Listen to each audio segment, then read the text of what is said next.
In the world of high-stakes finance, where fortunes shift like the winds, one man's ambitions would lead to deception on a staggering scale. Tom Petters, a name that echoes in the corridors of corporate crime, orchestrated one of the largest Ponzi schemes in American history, a scheme that shifted an estimated $3.6 billion from investors, leaving a trail of ruined lives in its wake. This is the story of ambition, betrayal, and the greed that ultimately led to downfall. To understand the gravity of Tom Petters' actions, we need to travel back to the late 90s and early 2000s. Minnesota businessman Tom Petters was not always a pariah. He was once seen as an innovative entrepreneur whose audacious spirit fueled a series of successful ventures in the retail and electronics sectors. With his claims of securing supply contracts with major companies and a promising distribution business, Petters captivated investors. His company, Petters Group Worldwide, was often regarded as a beacon of success. Verbally, he painted a picture of soaring profits, citing lucrative contracts with well-known retailers, alongside ambitious expansions that suggested an insatiable thirst for growth. As impressive as it was, observers failed to see the cracks in this gilded facade. By the year 2000, Petters had already begun to attract institutional investors to his operations, lured in by promises of guaranteed returns on their investments. Yet deep beneath this veneer of success lay a complex web of deception. For a man who had built his empire on other people's money, Tom Petters was poised for a rise that would eventually spiral into a fall of catastrophic proportions. The foundation of Petters' empire was built on a so-called inventory financing model. He would secure investment from individuals and companies using investors' money to purchase electronic goods, which he pledged to later sell at a profit. The instruments of deceit included fake purchase orders, fictitious contracts, and even the illusion of a functioning global trading network. Petters convinced investors that they were putting their money into a burgeoning electronics distribution business, with multiple layers of supposed safeguards in place to protect their investments. In truth, however, Petters was redirecting funds received from new investors to cover the returns promised to earlier investors, much like a classic Ponzi scheme. Exorbitant profits were touted, ranging from 10 to 20% annually. With every promise fulfilled, each check that found its way into an investor's hand only further solidified the illusion of success. The attraction of this seemingly risk-free investment seduced many, and soon Petters had amassed billions of dollars, funding a lavish lifestyle, expansive real estate holdings, and extravagant vacations. But what fueled the engine of Tom Petters' fraud was a network of willing accomplices. According to estimations, by the peak of his operations in 2008, Tom Petters had engaged a cluster of employees, associates, and accountants entrenched in this web of lies. Outwardly, everything appeared legitimate, with Petters even going as far as to acquire respected auditors for his financial statements. But behind closed doors, it was a different story entirely. The fraud began to unravel in 2008, in part due to a turbulent financial landscape created by the global economic crisis. As banks tightened their belts and investors grew wary, suspicions surrounding Petters' operations began to surface. In September of that year, federal authorities launched an investigation, leading to the infamous raid of the Petters Group office in Minnetonka, Minnesota. What they uncovered would shock the nation.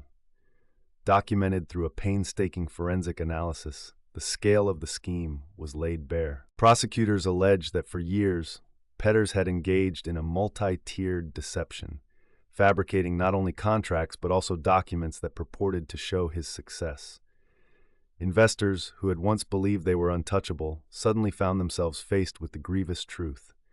They had been lured into an elaborate illusion. The culmination of the investigation led to Petters being indicted on 53 counts, which included mail fraud, wire fraud, and conspiracy. Tom Petters was arrested in October of 2008, and his trial began 2 years later. Prosecutors painted a vivid picture of a man whose greed had consumed him, presenting a tale of relentless deception, 22,000 investors, hundreds of fraudulent contracts, and countless hours spent crafting an effortless lie. Petters' defense team argued that he was simply a businessman caught in the crosshairs of a financial downturn. Yet, No amount of fabricated narratives could obscure the fundamental truth. The jury convicted him on all counts in February of 2010. The fallout was nothing short of catastrophic. By the time Petter's empire crumbled, it was clear that the damage extended far beyond financial losses. Families were left devastated, with many losing life savings and retirement funds, confronting the harsh realities of lives ruined by a single man's audacity. The collapse of Petter's group worldwide also left a significant mark on the financial and legal communities. Federal regulators were forced to reevaluate loopholes and weaknesses in their oversight systems, leading to reforms aimed at preventing circumstances that might allow fraud of this magnitude to go unchecked. An estimated $1.5 billion in assets were seized by the government during the subsequent investigations, with investigations proceeding into various representatives involved in financing Petter's grand illusion. As reporters and analysts dug deeper, they discovered that Petter's scheme was more than a mere financial oversight. Allegations emerged about complicity among a web of investors, investment firms, and even legal entities that turned a blind eye to the rapid growth of Petter's questionable empire. In June of 2010, he was sentenced to 51 years in prison, a term that would see him pay for his misdeeds while serving as a cautionary tale to others. Life for investors continued to spiral after the sentencing, transitioning from disbelief to anger to despair. Those who had entrusted Petters with their hopes for financial stability found themselves at a loss for what to do next. The complexity of the case and the number of parties involved in the fraud left many questioning how they would ever recoup their losses. Legal battles spanned years as the bankruptcy court dealt with creditors demanding repayment. Recovery efforts continued, with funds slowly being dispersed to defrauded investors. However, the estimated recovery only returned a fraction of what had been lost, a stark reminder of how fragile trust can be in the world of finance. Meanwhile, Petters was left to reflect on the monumental stupidity of his own actions. From the grandeur of the life he led, private jets, luxury cars, and lavish homes, he was now reduced to living behind bars.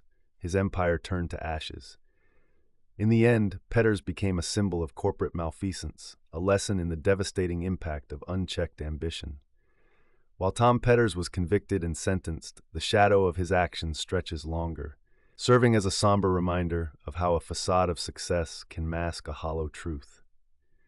In the wake of $3.6 billion lost to greed, he reminds us that the pursuit of wealth, when devoid of integrity, can lead to calamitous consequences for all involved. The echoes of his story resound in boardrooms, financial institutions, and the minds of investors everywhere, a stark reminder that what glitters can often hide the darkest of secrets. If you found this story interesting, hit that like button and subscribe so we can keep making these videos. Tomorrow, we are diving into a story that is just as shocking. OneCoin, Ruja Ignatova, and the fake crypto empire. You will not want to miss it. I will see you there.